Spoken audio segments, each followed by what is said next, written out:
যিনি নামাজ পড়েন না কিন্তু কোরবানি দেন, তার কোরবানি কবুল হবে কিনা? নামাজ পড়ে না কিন্তু নামাজ আল্লাহর পক্ষ থেকে ফরজ, সেই বিশ্বাস আছে। নামাজ না পড়ার কারণে তার মধ্যে অপরাধ বোধও কাজ করে, সে তাগাদা অনুভব করেন, এরকম ব্যক্তি যদি হয় তাহলে এই আল্লাহর বান্দা কোরবানি করলে কোরবানির আমলটা হবে, হবে না এরকমটি বলা কঠিন। কিন্তু তার উচিত কোরবানির চাইতে নামাজের গুরুত্ব বেশি দেওয়া। যিনি কোরবানি দিচ্ছেন কিন্তু নামাজ পড়ছেন না, তিনি কেন কোরবানি দিচ্ছেন? যদি আল্লাহ সন্তুষ্টির জন্য হয় তো আল্লাহ তো কোরবানি দিলে যতটুকু খুশি হবে তার চেয়ে হাজার লাখো গুণ বেশি খুশি হবে নামাজ পড়লে, যেটাতে টাকা পয়সা খরচ হবে না, এত কষ্টও হবে না। তো সেই জিনিসটা না করে তিনি কেন কোরবানি দিচ্ছেন? হতে পারে যে সামাজিকতার কারণে, ফ্রেশ গোশত আহরণের উৎসবে সামিল হওয়ার জন্য। এইসব যদি হয় তাহলে এটা তো সামাজিক কোরবানি, শরঈ বা দ্বীনি কোরবানি না। তো এই সমস্ত ভাইদের উচিত নামাজের গুরুত্ব আরো বেশি করে বোঝা এবং তাদেরকে দাওয়াত দেওয়া। তবে তিনি যদি আল্লাহকে সন্তুষ্ট করার উদ্দেশ্যে করেন, তার ওই আমল এটার কারণে কবুল হবে না, এরকম কথা বলা কঠিন। ব্যবসা কিভাবে হালাল, ব্যবসা ক্ষেত্রে শরিয়া কি বলে, ব্যবসা ক্ষেত্রে শরিয়ার মূলনীতি কি, এটা তো 2 ঘন্টার লেকচারের বিষয়। আমরা শুধুমাত্র কয়েক সেকেন্ডে যে জিনিসটা বলতে চাই সেটা হলো, ব্যবসাকে আল্লাহ তাআলা হালাল করেছেন। আল্লাহ বলেছেন আহাল্লাল্লাহুল বাইআ ওয়া হাররামার রিবা, আল্লাহ ব্যবসাকে হালাল করেছেন। বিদায় আমরা ব্যবসার মানসিকতা লালন করব।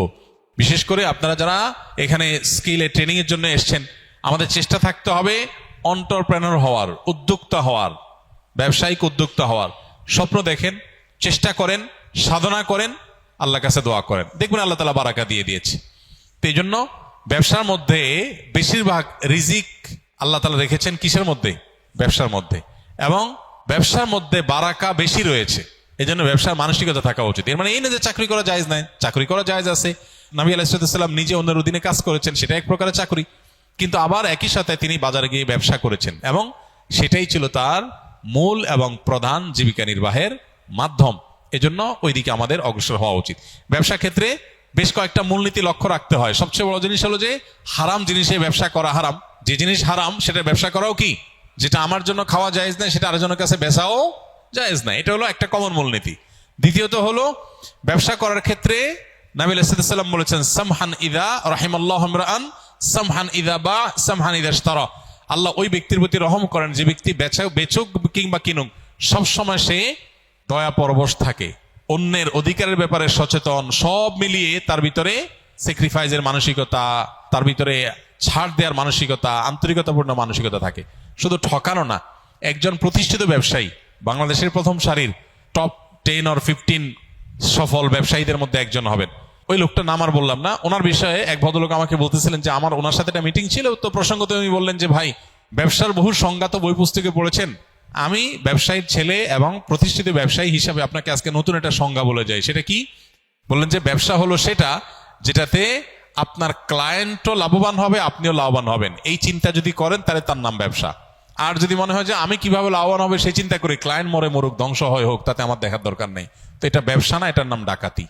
কথা বুঝে আসছে? দিন ঠিক এই কথাটা বলে, সামহান ইযা বা সামহান ইযা ইশতারা। আপনি ক্রেতা হন আর বিক্রেতা হন, উভয় অবস্থাতে আপনার ক্লায়েন্ট যার সাথে লেনদেন করছেন তার দিকটা আপনার খেয়াল করতে হবে। আমার মনে আছে থাইল্যান্ডের ব্যাংককে একটা দোকানে একটা প্রোডাক্ট কিনতে গেছি আমি। তো যে জিনিসটা কিনতে গেছি, আমার এক নিকটাত্মীয় উনি অর্ডার করেছেন যে এই জিনিসটা আনার জন্য। তো ওখানে যেহেতু ওইটা আমি পাইছি, আমি দোকানদারকে বললাম যে এটা একটা নিছি, নেওয়ার পর বললাম সন্দেহ হচ্ছে আরেকটা আছে একটু বেশ কম, আমার মনে হচ্ছে যে যদি ওইটা হয়, বেচারা চাইছে দুইটাই নিয়ে যাই, এই জন্য বললাম ওইটা দাও। পরে আমার দোকানদার বলল তুমি যেটা নিচ্ছো আর এটা নিচ্ছো সেম জিনিস, এখানে যে পার্থক্য দেখছো এটার কারণে ম্যাটেরিয়ালে কোনো পার্থক্য হয়নি। তিনি আমাকে বুঝালেন জিনিসটা সেম, তুমি যদি নাও তাহলে ডাবল লাগলে তুমি নিতে পারো, আর না হলে তুমি হয়তো এটা নেওয়ার কোনো যুক্তি নেই। তুমি যেটা নিয়ে সেটার ভিতরে চুল পরিমাণ ম্যাটেরিয়ালে কোনো বেশ কম নাই। শেষ পর্যন্ত আমি এটা কিনতেই পারলাম না। সে আমাকে এমন ভাবে বুঝাইলো, দোকান থেকে বেরিয়ে করে দিল যে তুমি নিলে দুইটা নাও, লাগলে সেটা ভিন্ন কথা, কিন্তু যেটা নিছো আরেকটা নিতে আসছো একটু লেখা বেশ কমের কারণে, এই লেখার কারণে ম্যাটেরিয়ালে কোনো পার্থক্য হয় নাই, জিনিস সেম, অযথা তুমি কেন টাকা নষ্ট করবা? আমাকে সে কিনতেই দেয় নাই, আমি বাইরে চলে আসছি। একজন অমুসলমান, একজন ভিন্ন ধর্মাবলম্বী, সে তার দোকান থেকে, আমি একজন ভিন দেশি, সে আমাকে প্রোডাক্টটা বিক্রি করলো না।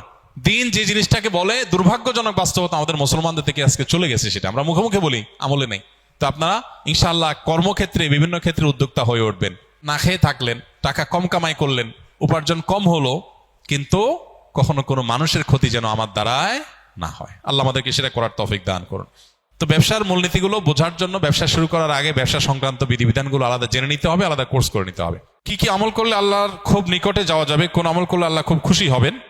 ভাই, যে আমলগুলো করলে আল্লাহর সবচেয়ে নিকটে যাওয়া যাবে এর মধ্যে সবচেয়ে বড় আমলটা হলো সিজদা।